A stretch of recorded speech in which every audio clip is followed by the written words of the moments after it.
في تطور لافت عقب نهائي كأس إفريقيا المغرب 2025، أعلن الاتحاد السنغالي لكرة القدم لجوءه رسميا إلى محكمة التحكيم الرياضي الطاس للطعن في نتيجة المباراة النهائية التي توج على إثرها المنتخب المغربي باللقب بقرار من الاتحاد الإفريقي لكرة القدم.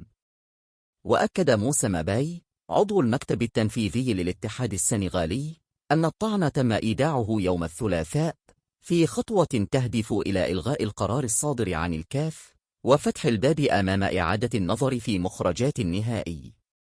ولتعزيز موقفه القانوني، تعاقد الاتحاد السنغالي مع المحامي السويسري المتخصص في القانون الرياضي الدولي سيرج فيتوز، المعروف بخبرته في الملفات المعقدة.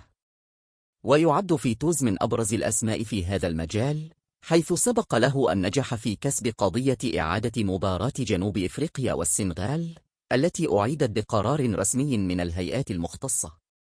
كما سبق أن تولى الدفاع عن المغرب في نزاعه مع الرئيس الأسبق للاتحاد الإفريقي عيسى حياتو على خلفية استبعاد المملكة من نسختين لكأس إفريقيا بعد اعتذارها عن تنظيم نسخة 2015 بسبب انتشار فيروس إيبولا.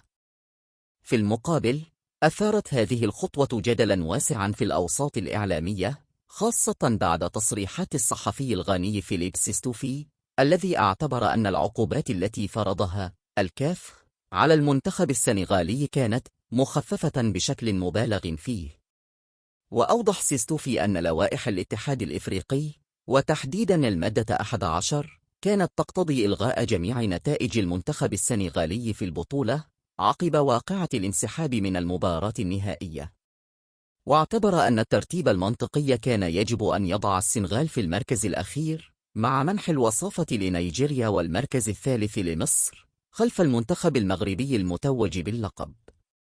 وأضاف الإعلامي الغاني أن لجان الانضباط والاستئناف تمتلك صلاحيات واسعة لفرض عقوبات صارمة قد تصل إلى الإقصاء من نسختين قادمتين من البطولة، مشيرا إلى أن الانسحاب يعد مخالفة جسيمة حتى في حال عدم تدوينه في تقرير الحكم. وفيما يخص لجوء السنغال إلى محكمة التحكيم الرياضي، قلل سيستوفي من فرص نجاح هذا الطعن، مؤكدا أن الحجج القانونية المتاحة ضعيفة ولا تسمح بإلغاء قرارات لجنة الاستئناف أو تغيير نتيجة النهائي. بل وحذر من أن هذا التصعيد قد يأتي بنتائج عكسية، إذ يمكن أن يؤدي إلى فرض عقوبات إضافية على المنتخب السنغالي، ما قد يزيد من تعقيد وضعية الكرة السنغالية على الصعيد القاري.